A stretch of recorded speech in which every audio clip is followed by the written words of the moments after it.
Hi everyone, welcome back to the channel. My name is Camelange, and today we're going to be talking about something that just happened yesterday, which is Mori Calliope doing a live stream where she opened 100 booster boxes of the hololive OCG EN edition and not pulling a single autographed card.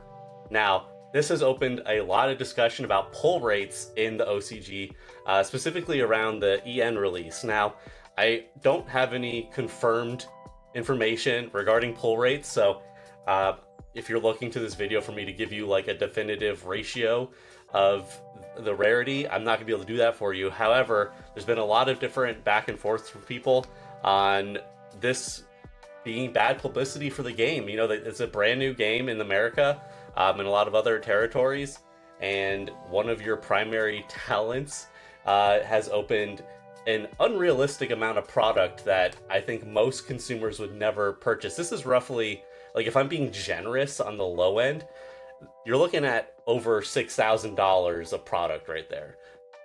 I think it's safe to say the average person is not going to be buying that much product just to get one card. Now, the thing that we have to account for is the autograph cards are supposed to be very rare. It's the rarest thing that you can pull in this game. But you would think out of 100 booster boxes, the odds of you getting a signed card should be pretty darn high. But that was not the case for Mori Calliope. I have seen, like Koseki Biju, she did a stream with the Japanese edition where she was able to pull an autograph card on stream. So obviously it's not impossible. Again, somehow I got insanely lucky and I got the signed Suisei on my first booster pack. Sorry for plugging that, but I had to say it. So let's go ahead and see what some people's thoughts are on this. So again, some people claiming that this is bad PR for the game, people being like, why is this still up? Funny enough, the hololive OCG EN Twitter account actually retweeted it as well. So it's not like they're avoiding it. It's not like they're denying it or anything. So they're leaning into it and they're aware of it. Something I thought was interesting, someone on here on Twitter was saying that, let's find it. Twitter user Robot Spider said, "This makes the product line look bad, by the way. Surprised it hasn't been deleted." Now, people are coming into defense of the product. Some people are agreeing. For example, people are saying, well, this product is clearly selling out in Japan. What's going to motivate them to change? But some people are also claiming that the EN pull rates are different for Blooming Radiance than they were when they initially released in Japan. I believe that is all but confirmed. It seems to be pretty much the case. However, I've also heard that they changed the pull rates in Japan as well. So the later booster packs, booster expansions have lower pull rates in general than when it first launched. And the EN release of Blooming Radiance is supposedly matching the new pull rates that they've implemented in Japan, which, if that's the case, unfortunate, and also feels like a weird change. Yeah, so they give a talent 100 boxes to open and they don't get it. Doesn't look great. Buying an amount of product that no one person would ever buy still gives you apparently low chance of getting a top tier card. So in this context, for top tier, we're talking about just like top tier value, top tier rarity. But yeah, I would say that it's definitely a bizarre look. I was certain that Mori would pull an autograph card in that amount of product. I've seen people claim that the pull rate seems to be one autograph card every 120 booster boxes, maybe.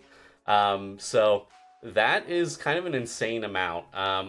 Like, you have to also consider Mori did get other rare cards. Like, she got a bunch of other rare cards. She even got multiple of the same Suisei art, just without the autograph. So it's not necessarily that her pulls were bad.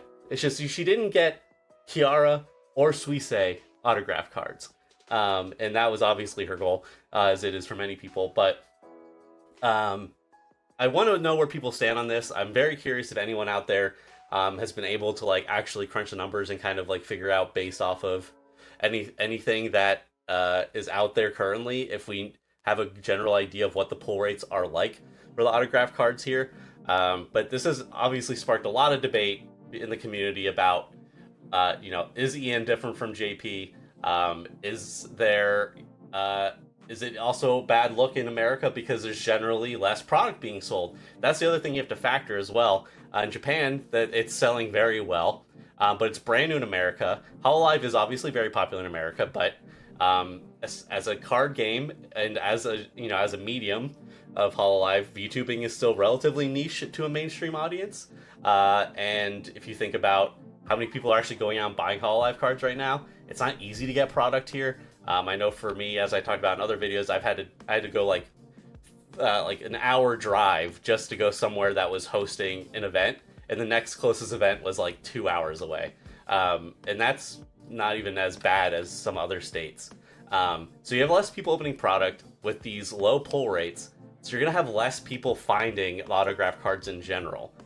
That's just gonna be the facts for now. So I don't know where I fully stand on it. I think it is a weird move that if they did lower the rarity pulls, that's obviously unfortunate. If it is actually aligned with what they are doing in Japan, I understand their reasoning for doing it. They want it to be fair across all territories. But why would you give such a handicap in that first expansion if Japan was having better pull rates when they first got the game? It seems like a weird decision if you're trying to get people invested in your game early and getting people motivated to pull those exciting cards. It seems like you would want to at least allow whatever rarity pull rates you had in the JP releases to be equal to that here in other English-speaking regions. So let me know your thoughts in the comments. I'd love to hear what you think. Have you had any success pulling autograph cards? And if so, how many product did you have to open if you're willing to share that information? Thank you for watching. If you liked this video, please like, comment, subscribe. You can also follow me on Twitch and Twitter. I stream this content occasionally on Twitch, and I also post updates and talk about Hololive OCG on Twitter. So thank you so much for your support. Remember, you are an important person and you matter, even if you don't feel like you do. So have a wonderful day, and I'll see you in the next video.